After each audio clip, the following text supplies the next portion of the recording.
오늘은 진짜 행운아인가? 라는 제목으로 사도행전 20장 7절서부터 12절까지의 말씀 증거하도록 하겠습니다. 오늘 본문에는 유두고라는 이름을 가진 한 청년이 등장합니다.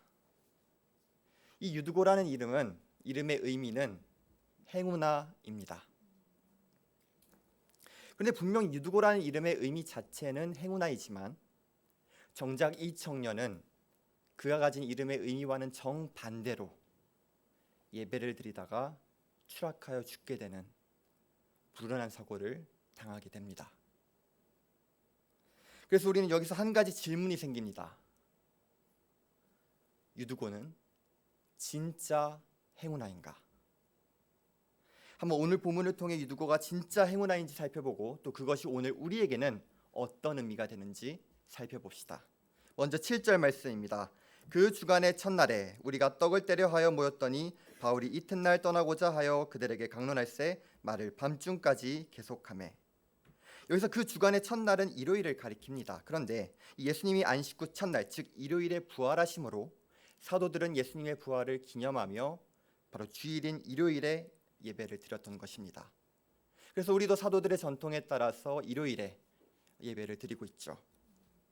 한편 지금 사도 바울은 이 드로아 지역에서 성도들에게 말씀을 강론하고 있습니다.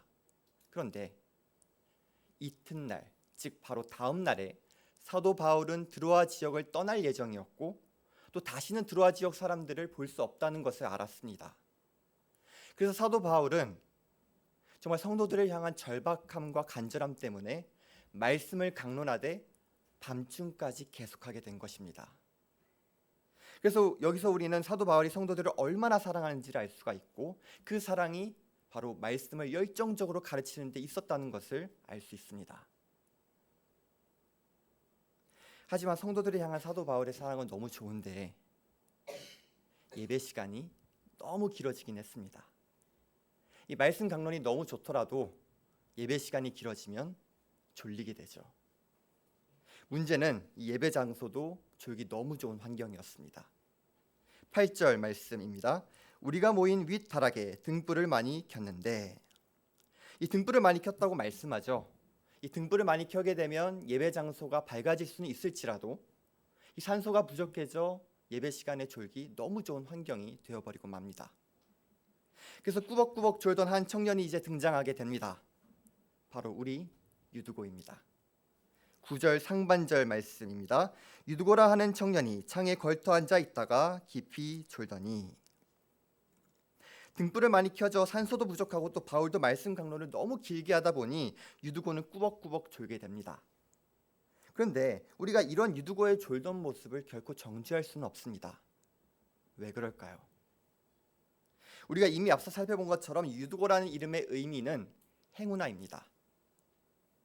그런데 이 이름의 의미 자체는 너무 좋지만 사실 이 이름은 당시 고대 근동에서 노예 신분 가운데 많이 사용되었던 이름이었습니다. 그래서 아마 이 유두고라는 이 청년도 노예 신분이었던 것 같습니다. 그러니 이 청년은 얼마나 고된 노동 가운데 있었다가 예배를 드리러 나온 것이었겠습니까?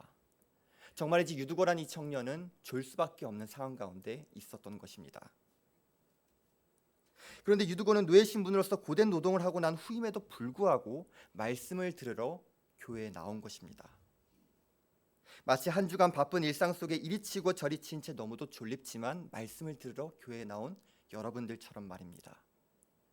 그러니 어떻게 우리가 이 귀한 청년 유두고를 단지 예배 시간에 졸고 있다는 이유로 정죄할 수 있겠습니까? 우리는 결코 그를 정죄할 수 없습니다. 심지어 유두고는 졸음을 깨기 위해 창가에 걸터 앉아 있는 위험도 감수했었습니다. 이 드로아 지역은 이 해안가 지역이었기 때문에 창가 쪽이 통풍이 잘 되어 졸음이 깨기 좋은 장소였을 것입니다. 이처럼 유두고는 졸음을 깨기 위해 분명 위험을 감수하면서까지 창가에 걸터 앉아 말씀을 듣기 위해 애썼던 것입니다. 그런데 우리는 여기서 잠깐 멈춰서 한 가지를 생각해 봐야 합니다. 왜 유두고는 이토록 졸린 상황에도 불구하고 졸음을 깨기 위해 위험도 감수하면서까지 교회에서 말씀을 듣고자 했을까요?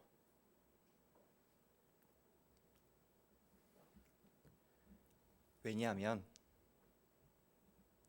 세상은 유두고를 노예라고 불렀겠지만 교회는 유두고를 하나님의 자녀라고 부르기 때문입니다. 세상은 신분이 낮다고 유두고를 멸시했을 테지만 교회는 하나님의 아들이 유두고를 위해 죽을 만큼 사랑한다라고 말씀하기 때문입니다. 이처럼 유두고가 육체적인 필요 가운데서도 교회에 나왔던 이유는 교회가 세상보다 더 매력적인 무언가를 주었기 때문이 아니라 세상이 결코 줄 수 없는 복음을 들려주었기 때문입니다. 그래서 유두고는 복음을 배우고 복음을 누리고 싶었기 때문에 육체적인 필요 가운데서도 말씀을 들으러 교회에 나왔던 것입니다. 그런데 이 귀한 청년 유두고에게 불운한 사고가 일어나게 됩니다. 9절 하반절 말씀입니다. 바울이 강론하기를 더 오래 하매 졸음을 이기지 못하여 3층에서 떨어지거늘 일으켜 보니 죽었는지라. 바울이 강론하기를 더 오래 하자 결국 유두고는 졸음을 이기지 못합니다. 그런데 유두고는 창가에 걸터 앉아 있었기 때문에 결국 3층 높이가 되는 위치에서 떨어져 죽게 되는 불운한 사고가 일어나게 된 것입니다. 그래서 우리는 이쯤에서 다시 질문을 던지게 됩니다. 유두고는 진짜 행운아인가? 유두고는 날마다 고된 노동을 해야 하는 노예 신분이었습니다. 심지어는 그 모든 육체적인 필요에도 불구하고 말씀을 들으러 교회에 나왔지만 예배를 드리다가 추락하여 죽게 되는 불운한 사고까지 당하게 되었습니다. 그래서 우리가 이 유두고의 인생을 보면 유두고는 행운아는커녕 불운아인 것만 같습니다.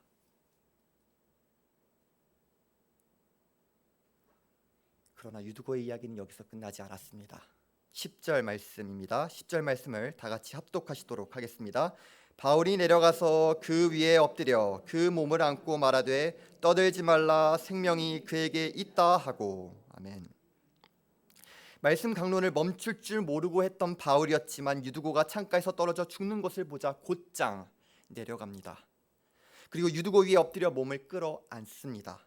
이 행동은 구약 성경에서 엘리야와 엘리사 선지자가 죽은 아이를 살리고자 취했던 행동과 정확히 일치합니다. 즉 바울은 지금 유두고를 살리고자 했던 것입니다. 그리고 말씀하죠. 떠들지 말라. 아마 죽은 유두고 주위를 둘러싼 사람들 중에 정죄의 목소리들이 있었던 것 같습니다. 봐라, 예배 시간에 졸더니 벌을 받았네.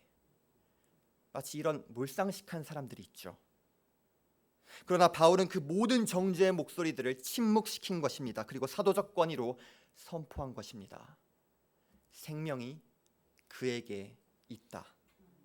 그렇게 유두고는 사도 바울에 의해 다시 살아나게 되었습니다. 우리는 여기서 잠깐 멈춰서 생각해 봐야 합니다. 사도라는 직분은 그리스도의 대리인으로서 보냄받은 자입니다. 그래서 사도의 가르침은 그리스도의 가르침이 되고 사도가 행한 기적은 그리스도께서 행하신 기적이 됩니다. 그래서 오늘 본문 속에서 사도 바울이 취했던 행동도 바로 그리스도께서 우리를 위해 취하신 행동을 반영해 줍니다. 그렇다면 예수 그리스도께서는 우리를 위해 무슨 일을 하셨습니까?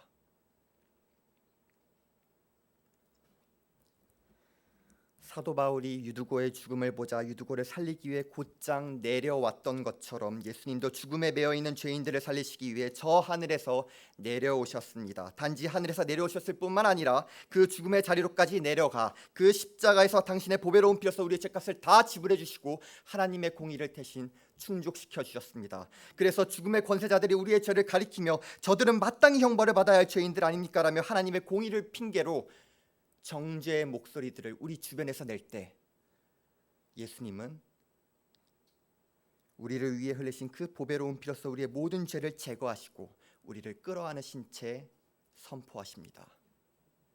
떠들지 말라. 내 생명이 저들에게 있다.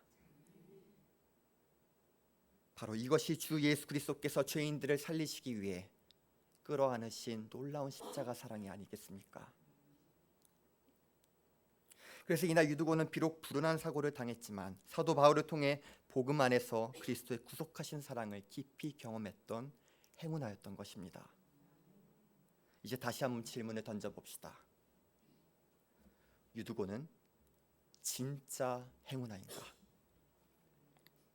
성경은 분명히 그렇다고 말씀합니다. 유두고는 그의 이름 뜻처럼 부르나가 아닌 행운아였습니다. 왜냐하면 이날 유두고는 복음을 배웠을 뿐만 아니라 복음을 깊이 경험했기 때문입니다. 이처럼 우리가 교회에 나오는 이유는 바로 이 복음을 배우고 복음을 깊이 경험하기 위함입니다. 그 십자가에서 나 같은 죄인을 살리시기 위해 대신 죽으신 그리스도의 사랑을 깊이 맛보아 알아가며 오직 그만을 영원토록 즐거워하기 위함인 것입니다.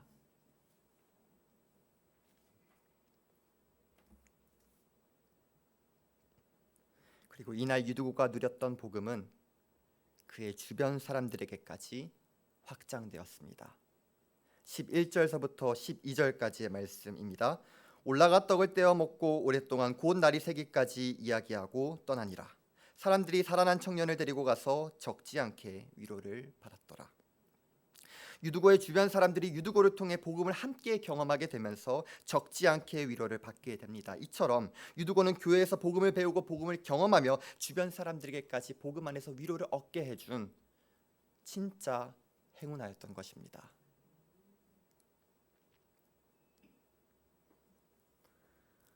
사랑하는 에덴의 성도 여러분, 우리도 유두고와 같지 않습니까?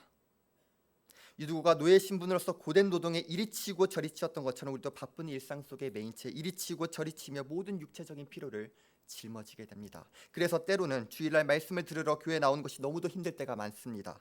이 모든 우리의 고된 삶을 되돌아보면 마치 우리는 불운아인 것만 같습니다. 그래서 우리는 우리의 인생을 놓고 이런 질문을 던지게 되죠.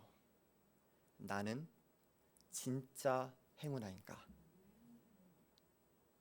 그런데 성경은 분명히 그렇다고 말씀합니다. 우리는 진짜 행운아입니다. 왜냐하면 우리는 교회에서 세상이 결코 줄 수 없는 복음을 배우고 복음을 경험하기 때문입니다. 우리를 대신하여 흘리신 그 보배로운 피로써 우리의 모든 죄를 제거하시고 모든 정죄의 목소리들을 침묵시키시며 우리를 죽음에서 생명으로 일으키신 주 예수 그리스도의 놀라운 십자가 사랑을 날마다 경험할 수 있는 그리스도인이기 때문입니다. 그러므로 혹시 나의 지금 삶이 불운아인 것처럼 느껴진다고 한다면 다시 한번 이 예배 현장에서 선포된 죄인들을 끌어안으시기 위해 그 십자가에서 두 팔을 벌리신 주 예수 그리스도의 구속하신 사랑을 다시 한번 바라보시기 바랍니다. 그렇게 될 때 우리는 비로소 나는 진짜 행운하구나라고 다시 한번 고백할 수 있을 것입니다. 그리고 한 걸음 더 나아가 우리도 진짜 행운아 유두고처럼 우리 주변 이웃들에게 위로의 통로가 되어 줍시다. 우리 주변에도 바쁜 일상 속에 지친 이웃들이 있지 않습니까? 우리가 그들보다 먼저 예수 그리스도의 품속에서 살리심을 받은 것은 그들이 우리를 통해 복음 안에서 위로를 얻게 하기 위함입니다. 그러니 우리가 진정 복음 안에서 그리스도의 구속하신 사랑을 먼저 누리고 있는 자라고 한다면 그 기쁨과 위로를 우리만 누리는 것이 아니라 우리 주변 이웃들에게까지 확장될 수 있도록 복음 안에서 위로를 얻게 해주는 우리 유두고와 같은 진짜 행운아가 됩시다. 기도하시겠습니다.